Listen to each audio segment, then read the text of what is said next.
I grew up in a car town, Kenosha, Wisconsin. When I was 16, I got my driver's license. When I was 16 on the day, I got my first car. You can tell that he comes from that era. You feel the connection that he shares with the cars from the 50s and 60s. There's parts to doing a restoration that I enjoy. Okay, it's enjoyable to see the baby grow up. And since he's a perfectionist, you kind of have the feeling that everything is going to be done right to the T. I'm not a teenager anymore. Time to get rid of some of the cars.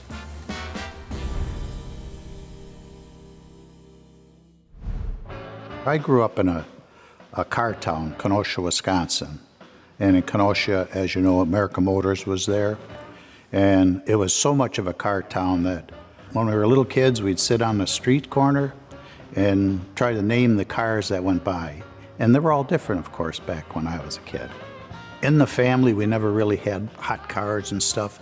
I think it was my way of just kind of growing up. When I was 16, I got my driver's license. When I was 16 on the day, I got my first car. And it was an old 55 Plymouth, but we won't talk about that car. You would gather with groups of fellas who had like cars or like interests. And we hung out at the drive-in, just like the old TV shows, cruising. Sure. You can tell that he comes from that era.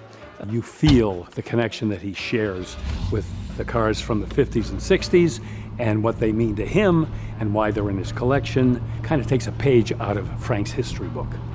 Went to school to be a mechanic. Ended up getting into computers instead. I was fortunate enough to be able to buy a company down here in the Aurora area. And 35 years later, we were successful. Since then, I've been just mainly working on my cars and trying to improve my golf game, of which I better work on my cars more, because I get better results.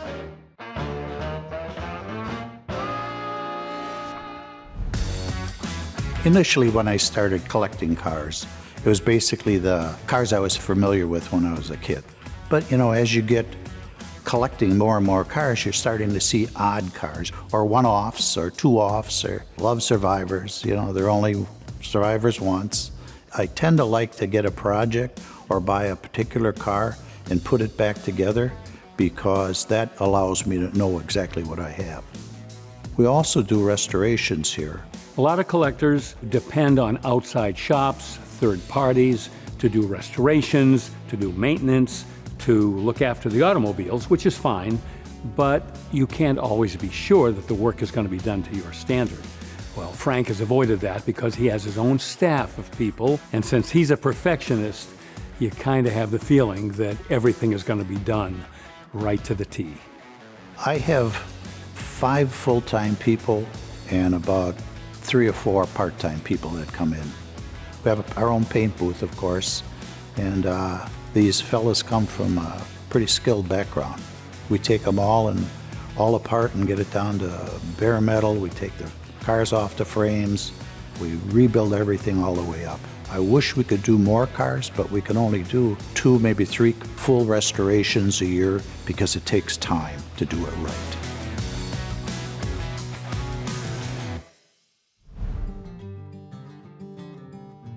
I've been working with the Mecum auction since I bought my first car. 1956 Chevrolet Bel Air is the first car I acquired for my collection.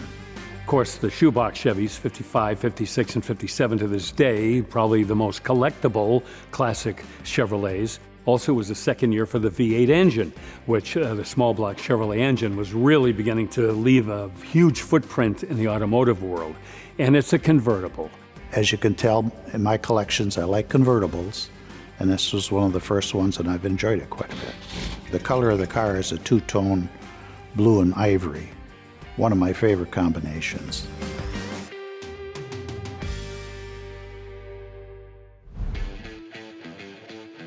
Boy, you want to talk about cars you don't really see every day. How about a 1965 Chrysler 300L? These cars were fast, they were stylish, they were luxurious, but this car has a 4-speed transmission. I knew I wanted it right from the get-go because it was a unique car. Just something about going through the gears in an old car that's always fun. I always say rarity can be scarcity. This is a scarcity automobile.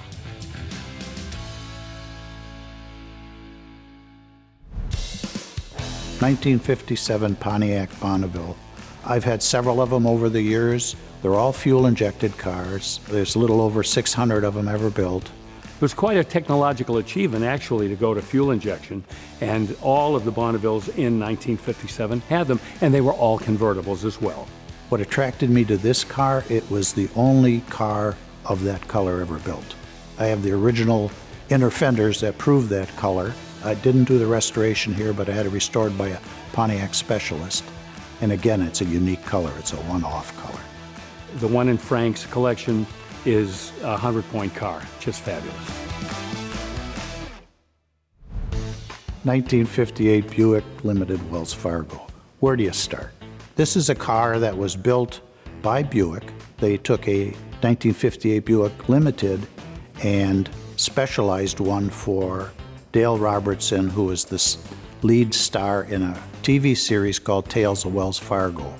Buick was their sponsor. They have a cowhide interior, hand-tooled leather seats. They have 6 shooters and holsters on each door, and for the console they have 2 rifles. I was fortunate enough to get in touch with the woman who was in charge of the marketing for Buick at the time, and she sent me the whole file from Buick on the car with all the photos and marketing material, and a letter actually from Buick. The lucky person who buys the car will get all the collectibles with it.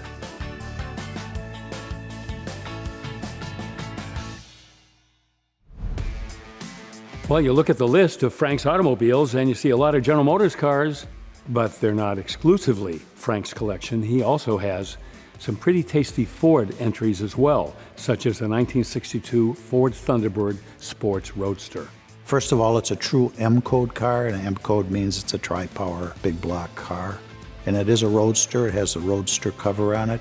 Today, you see a lot of clones. You see people that take a standard convertible and convert it into what looks like a sports roadster, but Frank's is the real thing.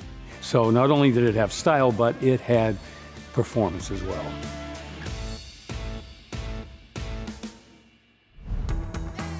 And we've got another very collectible Ford convertible in Frank's collection. How about a 1968 Shelby GT500 KR? It was one of my first muscle cars that I was interested in. It's a 500 KR, big block Cobra motor. Hadn't had any big Fords at that time. And again, my collecting was starting to diversify a little bit. It was in pretty good shape when we got it. It would be a good driver. But since then, we've done a lot of mechanical, got all the lights and the wiring to work properly, bought the correct carburetor, and just generally got it in almost show condition.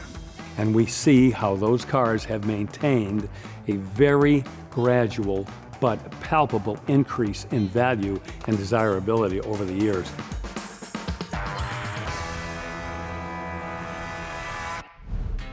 Well, an all-American boy from Kenosha, Wisconsin, obviously is going to have a collection with a lot of American cars, but not exclusively. 1962 Jaguar coupe. It's one of the earlier coupes. The early Jaguars came out with a flat floor. The floor of the interior was flat.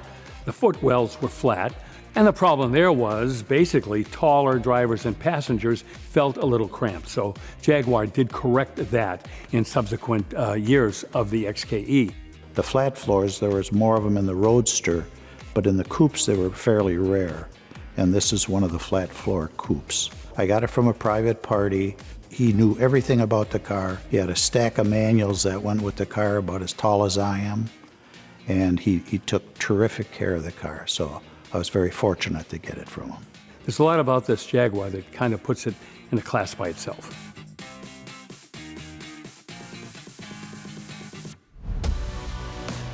Well, Frank has a car that's near and dear to my heart because I'm a longtime drag racing geek. The nickname of this car says it all, one of none. He's got a 1967 Belvedere, okay, with a 426 cubic inch Hemi, 425 horsepower, and a 4-speed.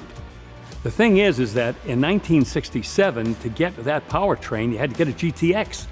In 1967, Plymouth did not authorize any Hemi motors to be put in the Belvedere. Several cars slipped through the cracks. 4, according to the best documentation, But 3 of them were the RO23 cars. Those were built for drag racing. This is a street-driven version of the RO23, and it's all original. I mean, sheet metal and paint, the transmission, the engine. A 4-speed Hemi and a grandma car. What more could you want as a kid, huh? What a fantastic piece of Mopar history that Frank has, and I don't know why he's selling it. If I were him, I'd never let that car go.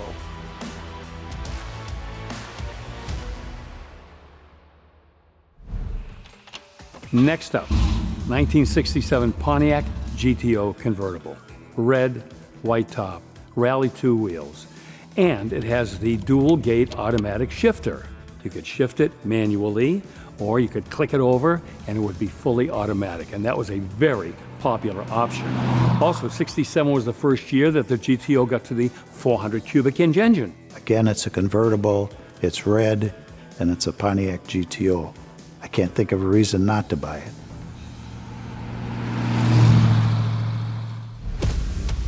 Well, if you're familiar with automotive history, when you hear the name Muntz, you know that Earl Madman Muntz was responsible for these automobiles.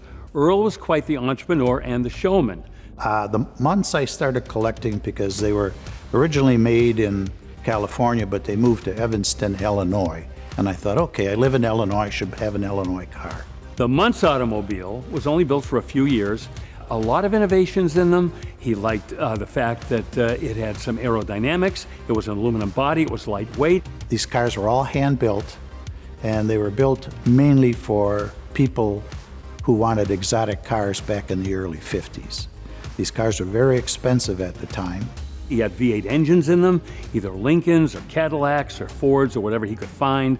As he ran out of money, he started going to Lincoln Motors. He went to Ford flatheads, and pretty soon he was building them with whatever he could get his hands on. The one in Frank's collection that we're looking at, the yellow car, has a Lincoln flathead engine in it. And again, all handcrafted in wild colors and wild interiors.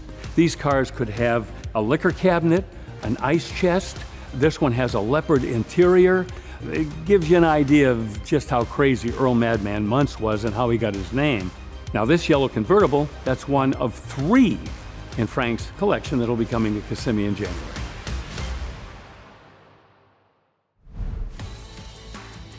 All right, let's stay in this category of cars not many people have seen. A 1970 Chevy Chevelle Malibu 400. 400, that's the key. This has the 402 cubic inch V8 in it. The 1970 Malibu 400 is a lost car. This small 402 motor was not advertised by Chevrolet at all. It was offered but never advertised because all the emphasis was either on the big blocks or on the big luxury cars. But the 402 and a Malibu, try and find another one. These cars are extremely rare. I believe this is one of 10 that's in a convertible with a 4-speed. A lot of people, this is going to be the first one they've ever seen. The car was a project, a full project. We restored the project. We took it from soup to nuts and finished the restoration on the car. Took it to McCacken, got the Gold Spinner Awards and all that stuff. Recently noticed that the paint that we had put on, there was some minor imperfections in it. So it's currently in paint. It'll be a fresh paint by the time it gets to Kissimmee.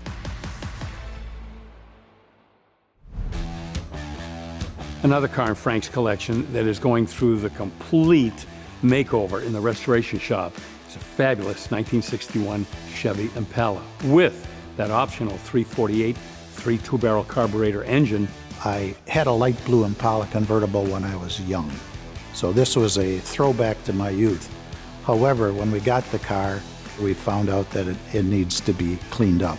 So it's currently being refreshed and repainted, and that car will be ready for Kissimmee in January. There'll be over 50 cars in Frank's collection we're going to see in Kissimmee. So there's going to be something for just about everybody that is interested in this particular era of automotive history. I've decided that this time of my life, it's time to divest of some of my cars. I guess it's just that I'm almost 80, it's that time. I'm not a teenager anymore. I'm coming to midlife pretty soon. Time to get rid of some of the cars. Will I have seller's remorse? Of course. Okay, how can you not, if you've had a car that you've liked and used over a number of years, you kind of hope that someone will take care of the cars or at least enjoy the cars as much as you have. So, yeah, it's going to be a bit of an experience. I expect whoever gets them to enjoy them. That's all I can ask.